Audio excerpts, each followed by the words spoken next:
Hey everyone, this is Dwayne Morton, the host of Show Up to Win. I have an exciting guest for you today, an amazing show, Connor Hebel. And so he's the founder of Amelia Island Microgreens. It was created when he was 14 years old, which is kind of funny. Tomorrow is going to be actually his 20th birthday. So this is actually going to be 6 years old. But he created this after overcoming chronic pain by letting food be the medicine. So, with over a decade of growing experience, he created a kit to help others grow microgreens at home. His company has been featured in Forbes and Entrepreneur. He won a FedEx grant, and he supports schools through a Buy One, Give One program. Connor is also the author of Let's Get Growing and the upcoming The 4% Edge. So, it's with my highest honor, man. I get to introduce Connor. I'm How's it so going, man? excited to be here. This is the perfect podcast. I love talking about resilience, so this is awesome. Yeah, man. And so, dude, you have so much to go here, but I just would like to give you a minute. You just kind of go through and kind of tell people about yourself. All right. So I'm Connor Hebel, founder of Amelia Island Microgreens, and how I got into this is because I've had health challenges my whole life. When I was 7, it got to be to the worst that I had experienced, where I couldn't get out the door. I was on medical homebound. And when I went to the doctors, they did a thermography scan, which showed more inflammation in my body than any adult they had seen. And I was 7 at the time. There were a lot of different diagnoses thrown around, but no one could really figure out what was going on. So I decided to go to the holistic medicine route and really decided to let food be thy medicine. That's when I first discovered microgreens and started growing them, as well as going on a gut repair diet where I could have some meat, some fruits, and some vegetables. That was pretty much it for a whole year. And it really changed my life. And within 8 months, it was like night and day. My inflammation significantly went down, and I was feeling so much better.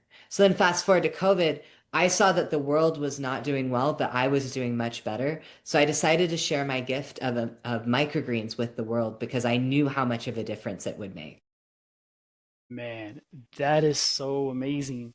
So I'm Thank 48 years old. When I was 13, 14 years old, man, I was not worrying about business. I mean, I sold baseball cards or Oh, basketball cards at the cool. time, Okay. but whole different level, man. But what I love is you took your pain and you created the purpose through it.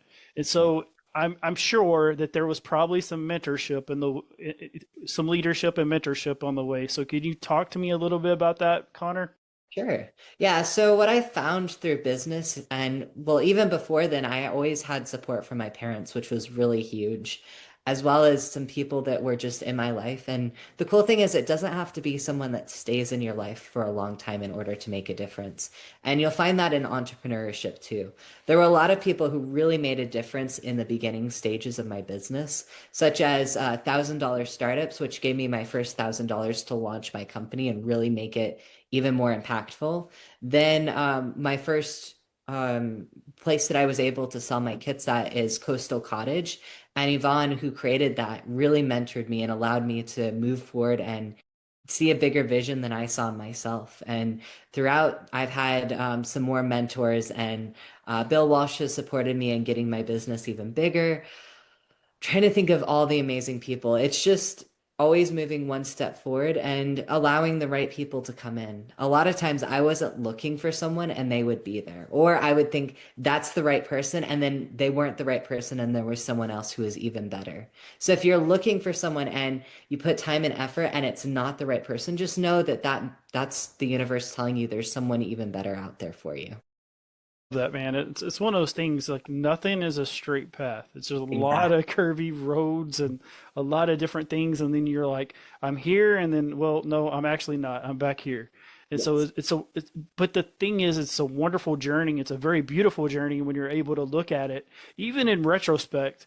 But also even when you're just in the journey and you're just like, hey, full of gratitude of just the journey. And so for you, man, is like it's different because it was a business, but it Mhm. was created in a health part. So you turned your pain into this great program, but still, let's talk about the health challenge that you had and how that 8 months when you were going through and you were eating correctly, Mhm. but you were also seeing the effects of it and you were seeing the results. So tell me how that felt for you when you were going through that process. So what's really interesting about that time is while I was feeling it, it was so subtle because like every day you get a little bit better and a little bit better that during it I didn't feel like so much better that when I did the thermography scan, the second one, and my mom looked at it, she started crying and I was like, "What's going on?" Because I was in that feeling of like we've done this diet, it's not fully working, but yet I'm feeling a little better, but it's not enough to make a difference. She looked at that and said, I can see it's working. And I was like, but I don't really feel that much better. And my doctor in that moment who was listening in turned and said, you heal before you feel. Oh wow, heal before you feel, man. That's a major nugget there. So Yeah. just to let you know, on my experience was like after I had the CPAP, it was like 2 days, but didn't feel it. I actually felt it when I went and I started doing things, and I realized, oh, I'm normally tired right now, but I'm not tired. As a kid, and going through that and having the issue of not feeling well, and then when you felt well, what was the first thing that you decided to do? Like when you knew, hey, I'm healthy. I don't really think there's like a moment where I was like, everything's changed. I feel like what comes to mind is I started doing jujitsu. I love martial arts, and to be able to do something like that was so huge. And it played to my strengths because I'm not really the person who can run a ton, and yet I'm able to leverage and be able to even better in martial arts. And so it aligns so much better for me because I remember like with soccer, I was like the last person to be picked. And in jiu-jitsu, I was the last person to be picked because they knew that I was going to be one of the strongest. And so I would say jiu-jitsu was really powerful. What's cool about that is when I first went, I was really struggling with it because I one of the things I have is it's called POTS, and it's postural orthostatic tachycardia syndrome, which basically means that the blood doesn't always get back up to my brain. So when I stand, I can get lightheaded and dizzy. Some people can pass out. And so when I'd run, it would be very intense. And so when I first started, I would go there and I would look so exhausted and so drained that my instructor thought that I wouldn't make it past the first week. And I stuck with it for about a year and a half. And so it was really cool to hear him say that like I had no idea you would make it through that. Wow. Well, I mean, so that's the essence of resilience, is the fact that you had everyone counting you out, and even the instructor. Like I don't know how many times I've ever had an instructor say, "Hey, I don't think you're going to be able to make it," and He then tell didn't you say afterwards. it. He said it It said after. after. I mean, that's what I'm saying, but afterwards, in that retrospect, Yeah. um, so you've proved a lot of people wrong, and how does that part feel? Because I mean, it's motivating, but then it's also Sad at the it's same it's time for it's sure. sad in the other part, but then it's also inspiring when you realize what you've the pullback that you went through. So can you kind of expand on that question? Yeah, so that's really an interesting perspective, and it's one that I've kind of looked at for a while because a lot of times I'm very heart-centered. I wear my heart on my sleeve. So when someone's like, I don't think you can do that, there are two types of people. There's people that are like, yeah, I'm gonna show you, and other people are like, that crushes them. I tend to be one that crushes, and yet through that, I feel like I grow and I morph, and then I become the person that they didn't expect I would be. And that's been really powerful. One of my favorite quotes that's really inspired and moved me through some of the toughest times, it's by Napoleon Hill. And it's with every challenge comes a seed of equal or greater opportunity. And so when I'm in those low points, I remember that I can get even better, I can get even stronger, and I can make it through those times. I love that. So I'm gonna give you another quote, and it's a Henry Ford quote, but it was something that a basketball coach told me, and it just like my brain just went. Psh. But it's whether you believe you can or you can't, you're right. And I so love that's the thing, man. Is like when that. you either way, if you believe it, that's the way it's gonna be. And so I love the fact that, man, you took that and you didn't just use it for motivation or inspiration. You just did. And so when you it's a beautiful thing when you use your energy and you just apply it. You don't have to have all the knowledge, but just Right. apply what you know. Yeah, it's that action is so important. And it's also, you don't have to do it all right immediately. It's just getting 4% better and 4% better until eventually you look back and you're like, that used to be a challenge for me. Like, for example, with jujitsu, when I first got there, it was so hard to run. It was so hard to do the exercises. But after every day, I would get better and better. And eventually it became so much easier. It wasn't easy, but it was so much easier. And I could do the exercises without feeling super lightheaded and overwhelmed. Yeah. So one of the questions I have for you is, I mean, because I'm a little familiar with microgreens. So like, how big was this business when you first created it, and then how are you now? How you scaled it? Yeah, that's a great question. So when I first created it, it was for my homeschooling project. So it was more just for fun, to be able to share something that's really made an impact. I didn't really have a set. I want it to be this huge. And so I just kind of, for the first couple years, let it be what it was going to be. I went to vendor markets and really just shared my passion. And then I started to expand. I went on the Marketers Cruise, if you've heard of that.